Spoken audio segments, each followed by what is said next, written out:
Of an impromptu live this afternoon. I was due to be doing a talk and taster event today, but unfortunately I had some unexpected plans, so I've had to move that to Wednesday the 18th of February, 6 till 8 p.m.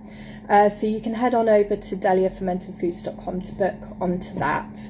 But I thought in the meantime it might be quite fun to do a whistle-stop tour of my fermentation shelf in my fridge, just to give you an idea of the different tasters that you'll be able to try during the session, and to introduce you to some things that you might find interesting. Some of these I run workshops on as well, so yeah, hopefully it will give you a bit of inspiration to maybe give it a go yourself, or to come along to the workshop or the talk and taster session. The talk and taster session is really good if you're brand new to fermented foods, or you've done a workshop and you want new inspiration. It's just a great way of just inspiring you to try something new. I do a whistle-stop tour of different ferments from around the world, so you get tasters of each one as well. I really enjoy running those sessions. They are great fun. But yeah, what's in my fermentation fridge at the moment? Well, obviously I sell mostly kimchis and sauerkrauts, so I have a lot of lacto ferments. So lacto ferments are ferments where we're encouraging the growth of lactic acid producing bacteria. They're bacteria that break down the sugars within what you're wanting to ferment and produce lactic acid, and that helps preserve them, and it's what gives kimchis and sauerkrauts that iconic tangy flavour. So I have all sorts in my fridge. Here is my sunshine kraut, which is cabbage, carrot, turmeric, black pepper and ginger. So to make this, I just add my spices, add my vegetables, add my salt. The salt initially kills off anything unwanted, but it still allows salt-tolerant strains to grow and thrive and produce that lactic acid and help preserve the vegetables or the fruits. I also have in my fermentation fridge lots of flavoured syrups.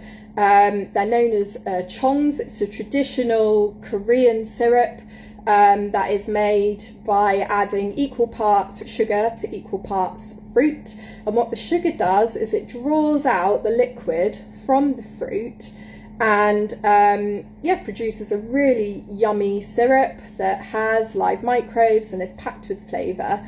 And I tend to use these chongs to flavour my wild sodas. I'll add them to baking and things like that. Instead of buying kind of syrups or extracts that often have a lot of unwanted stuff in them, making the chongs, it just creates incredible flavour and really intense flavour as well. So here I have a lemon one. The smell is incredible. I've also got my apple and cinnamon one here, which is really good. I did an almond cake with my apple and cinnamon chong, and yeah, it was really yummy. I've also got, similar to the chongs, instead of using sugar, I use honey, and I mix those with fruit or herbs, and I tend to use these more for like medicinal purposes. So here I have honey fermented sloes, so same principle, add your sloes and then top up the jar with honey. And I've done this with elderberries, garlic, ginger. The elderberry syrup is just delicious, and I'll tend to have a spoonful of that in cold and flu season. It really does help. It helps soothe the throat. Honey fermented garlic is amazing as well. The garlic, after, I think the longest I left my honey fermented garlic was for about a year, and the garlic had become really caramelized. It was quite yummy. I've also got my lacto fermented garlic. So instead of adding salt directly to your vegetables, you can create a brine. So you just add your veggies to your glass jar, top up with a brine and let it ferment. It's a really great way of making like probiotic cucumber pickles. You can do tomato bombs this way, so you just add cherry tomatoes to a glass jar, top up with brine, leave to ferment, and after, when you bite into those cherry tomatoes, they pop and fizz in your mouth. They're so delicious. But here in my my garlic, once this has finished fermenting, I'm going to blitz this up, store it in a jar in the fridge, and use it as a quick garlic in cooking and things. Obviously, if you're heating up your ferments, you're going to be killing off anything, you're going to be killing off the live microbes. However, you've got the benefit of the fact that it has been fermented. So, for example, people that struggle with digesting onions and garlic, that fermentation process breaks down some of those compounds and makes it a lot easier to digest. So you have that benefit from that fermentation process, which is really great. Then I've also got lots of different flavoured misos in my fridge. I've been really enjoying playing around with misos. I did an amazing workshop with Haruko in London. Her business name is the Koji Fermentaria, and she teaches how to make koji, which is a mould, Aspergillus oryzae, that is used to help make a lot of Japanese ferments like miso, sake rice wine. So I've been growing my own koji. You can buy koji if you want to have a go at making miso yourself. You can buy koji from places like the Umami Chef, so Jackie. If you look up Umami Chef, she produces koji that you can buy, because koji is an art form to be able to grow yourself. It needs very specific conditions. Anyway, so I've got a lot of different flavoured misos. Traditionally, misos are fermented soybeans that originate from Japan. So you mix cooked and soaked soybeans with koji mould and salt, and you pack them into a fermentation vessel, and you can leave it from anywhere between 2 weeks to years, depending on the ratios of your koji and your salt. You can have really sweet misos. They tend to be fermented for less time, and then the longer you ferment your misos, it's that deep umami, almost marmitey taste, which just adds incredible depth of flavour to cooking. So people often ask me, how do you use misos? Treat them like a stock cube. So I'll add like a spoonful of miso if I'm doing a chili or a soup or a stew. To be honest, spread on sourdough bread is really yummy. I add miso to baking as well, to my cakes, to add really beautiful depth of flavour. So I've got a black bean miso here, which is more that umami, deep, marmitey flavour. I made this back in 2024, so it's had quite a long time to ferment. And then I've got kind of my lighter misos. I've got a shiitake mushroom miso here. I use this one for my miso mushroom tarts, which are delicious. So I make like a cashew paste with chickpeas and cooked mushrooms, and then I add my shiitake mushroom miso to that on a buckwheat pastry base. They're really, really yummy. I've also got my nut miso, so my pecan miso and my chestnut miso. I use these in my cakes, so I've been doing a cranberry and chestnut miso slice, which is really delicious. And then I've done my pecan miso cookies as well. So you can mix the sweet and savoury. It works really, really well. Then I also have my fermented sodas. So you can make wild fermented sodas without needing live cultures like your kombucha and water kefir. You can build up your own starter. I make something called a ginger bug, which is where you build up ginger, sugar and water over a period of about 3 days till it's nice and bubbly and active. And you can use that to inoculate whatever flavoured soda you want to make. So in this case, you might be able to hear the fizz, I've made a root beer. So I love making wild sodas where you can add some really beautiful medicinal herbs. So they not only have the benefit of the fact that they're fermented, so have the live microbes, but you also have something that has, got medicinal benefits as well. So with this, I added sarsaparilla root, birch bark, dandelion root, licorice root, and star anise. I steeped those in a bit of water on the stove, let it cool down, added some sugar, then added that ginger bug starter and bottled it up. And then you leave that to ferment anywhere from between 2 days to a week, depending on how hot your kitchen is. And yeah, I mean, you can do this with, here I've got a ginger and lemon, so it's made like a fizzy lemonade. This was very active, so this could, I might have to put the lid on, but can you see that there? Yeah, I'll have to close that up. And that is wild fermentation. I have not force carbonated this, I've not added anything. The only thing in here is that ginger bug starter and then lemon, sugar and water, and that is it. So although it is sugar, if you're conscious of not consuming too much sugar, this might not be for you, but that sugar has fed those live microbes to create that fizzy drink. There's nothing crap in here. I think if you're wanting, a great alcohol alternative, these wild sodas are really quite nice to do. I think they're a great introduction to people that are brand new to ferments and aren't too keen on the really tangy flavours of your lacto ferments as well.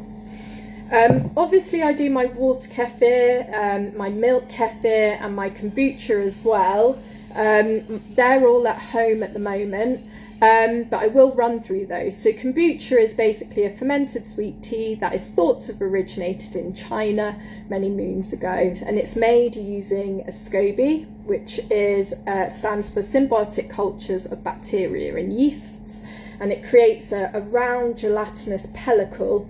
And yeah, you feed it with sweet tea, basically it ferments it, and again it creates a slightly effervescent, slightly tangy fermented drink, which is obviously full of live microbes. There are some really lovely nutrients in there. You've got K vitamins, B vitamins in there as well, and enzymes that really help with digestion.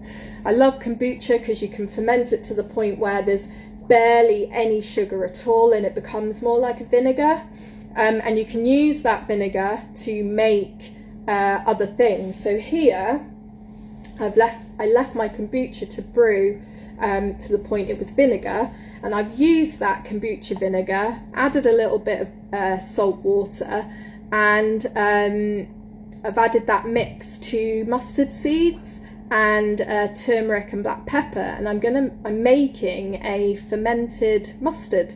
So this should be ready in a week or so. So you can use that vinegar to make salad dressings, obviously use it in other ferments like this one. So it really, really is a great ferment, and it's so much cheaper making it at home as well. And kombucha is really, really robust. You obviously have milk kefir, which is a fermented yogurt drink. That is thought to have originated on the Caucasus Mountains on the border of Georgia and Russia. It's basically made with kefir grains. They look a little bit like cottage cheese. This is put into goat's milk or dairy milk, and it's left to ferment. It breaks down those sugars and produces a really delicious and nutritious yogurt drink. It's got 10 to 20 different microbes in there, good for the gut. The lactose and the casein within the milk has been broken down. So I do know of some people that if they can't handle dairy, they're actually okay with milk kefir because it's been that lactose and the casein have been partially digested for you. So it's a lot easier for your body to handle and access the nutrients within the milk as well.